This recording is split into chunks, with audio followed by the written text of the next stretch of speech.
Hi, I'm Trav. You joined me in the early afternoon of day 5 in Seoul.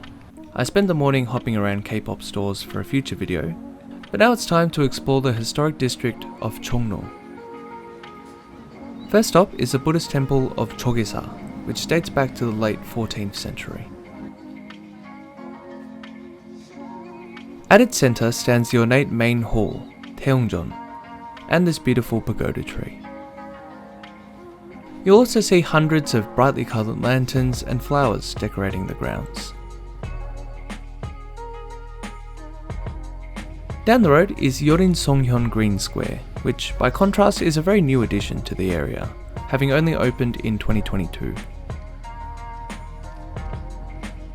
It's a spacious park that offers some breathing space between the surrounding attractions, and also features some contemporary sculptures.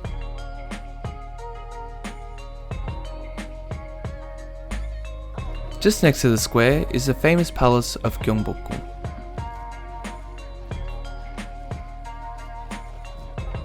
Built in 1395, it served as the main palace of the 500-year-old Joseon dynasty. There is a small charge for entry to the palace grounds unless you're over 65, 6 and under, or wearing a traditional hanbok costume.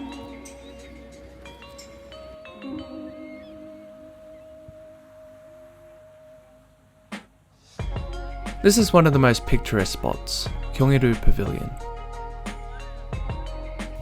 And my absolute favourite, Hwangwonjeon Pavilion.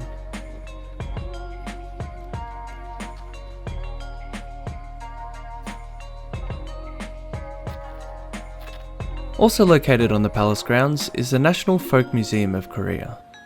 I didn't get to go inside as it was near closing time, but there are still some lovely things to see outside. One section I really liked is the Street of Memories, a meticulous recreation of typical businesses from the Korea of the 70s and 80s. Well, I assume so anyways. I wasn't here then. The highlight of this area is the live DJ in the music cafe who was just born for this role. He even takes requests.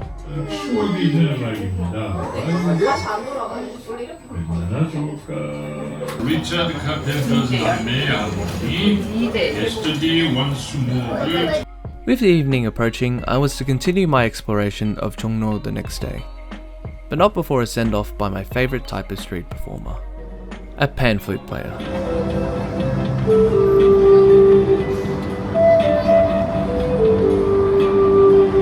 Peak vibes, if you ask me. For dinner, I headed to the industrial neighbourhood of Ujiro, to Mansonhop, one of a few restaurants that makes up Nogari Alley. Apparently it's not as popping as it used to be, but people come to this area to catch up and eat nogari, which is dried young pollock fish with beer. Given my allergy to fish, I had to go for the next best thing, fried chicken. The chicken was just what I was after, crispy and juicy. It was the one thing I was really set on food-wise for the trip, and I'm glad I got to enjoy it. Welcome to day 6, and welcome back New Jeans. I'm headed back to Jongno, nice and early this time. By the way, I love seeing this little guy around. This is the emblem of Jongno. He's based on the shape of a traditional bell, but I like to think of him as one of the bananas in pyjamas. I'm starting off at this cafe called Low Roof, which has a nice traditional twist.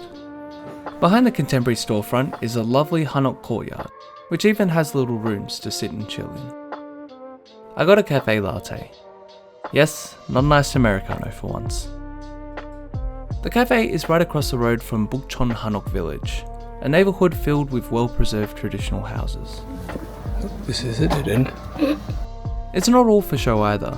It is still a residential area, so it's recommended to only visit between 10 to 5 from Monday to Saturday, with Sunday being a designated rest day for the residents. I visited the Asian Art Museum, which has the draw of this view over the village.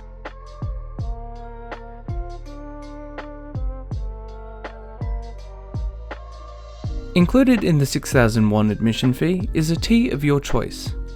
I got the wild mulberry leaf tea, which has a sweet herbal taste. Oh yeah, and here's the Asian art. After some more strolling around the village, it was time for lunch. I went to Najuso Najugomtang for some Najugomtang, which is a clear beef broth. Not that it was likely to be an issue, but I mentioned my allergies to the staff. They had trouble understanding at first, but a kind man sitting across from me helped explain. Thank you, that man. The broth was really nice. Rich, but clean enough to not feel heavy. Next stop is Insadong Culture Street, which offers plenty of eateries as well as shops with a focus on traditional souvenirs.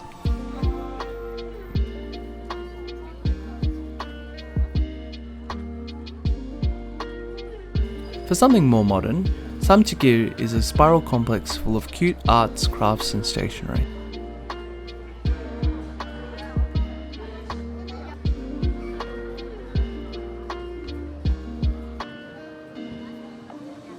Back to the palaces, and this is Unhyonggung, a royal residence from the Joseon dynasty. It's not as grand as other palaces in the area, but in its favour it is free to enter, and I found it to be less crowded. On to the next one, Changdeokgung, which features the main hall of Ingjongjeon.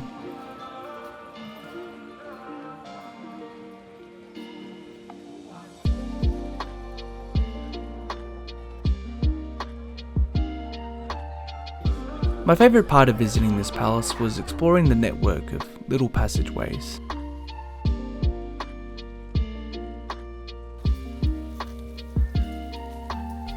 Right next to Changdeokgung is Changgonggung, which has some gorgeous parkland to stroll around.